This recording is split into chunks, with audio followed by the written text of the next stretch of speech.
Hi hello welcome to Blasters arena. ഇന്ന് Indian super ലീഗിൽ നടക്കുന്ന മത്സരത്തിൽ കേരള ബ്ലാസ്റ്റേഴ്സും ജംഷഡ്പൂർ എഫ്സിയും തമ്മിലാണ് ഏറ്റുമുട്ടുന്നത്.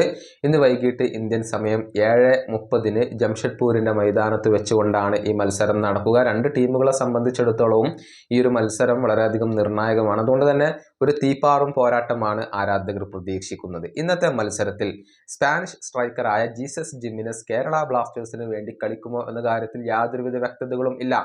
കഴിഞ്ഞ മത്സരത്തിൽ അദ്ദേഹം കളിച്ചിരുന്നില്ല. അദ്ദേഹത്തിന് പരിക്കിന്റെ പ്രശ്നങ്ങളുണ്ട്. അദ്ദേഹം എത്ര കാലം പുറത്തിരിക്കും എന്നുള്ളത് വ്യക്തമല്ല. പക്ഷെ ഇന്നത്തെ മത്സരത്തിൽ അദ്ദേഹം ഉണ്ടാവാനുള്ള സാധ്യത ഒരൽപ്പം കുറവാണ്. പിന്നെ നമ്മുടെ ക്ലബിന്റെ സ്വഭാവം എല്ലാവർക്കും അറിയാവുന്നതാണ്. മെഡിക്കൽ റിപ്പോർട്ട് അവർ ഇതുവരെ പുറത്തു വിട്ടിട്ടില്ല. താരം എത്ര കാലം പുറത്തിരിക്കുമെന്ന കാര്യത്തിൽ യാതൊരുവിധ സൂചനകളും ക്ലബ്ബ് നൽകിയിട്ടില്ല. കേരള ബ്ലാസ്റ്റേഴ്സ് ആ ഒരു മെഡിക്കൽ റിപ്പോർട്ടിന്റെ കാര്യത്തിലും ഇഞ്ചുറി അപ്ഡേറ്റിന്റെ കാര്യത്തിലും വളരെ മോശമാണ് എന്ന് പറയാതിരിക്കാൻ വയ്യ.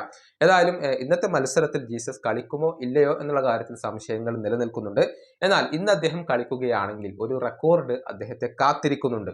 അതായത് ഇന്ത്യൻ സൂപ്പർ ലീഗിൽ ഇതുവരെ കേരള ബ്ലാസ്റ്റേഴ്സിന് വേണ്ടി 12 മത്സരങ്ങളാണ് ജീസസ് കളിച്ചിട്ടുള്ളത്. അതിൽ നിന്ന് 9 ഗോളുകളും ഒരു അസിസ്റ്റും സ്വന്തമാക്കാൻ അദ്ദേഹത്തിന് കഴിഞ്ഞിട്ടുണ്ട്.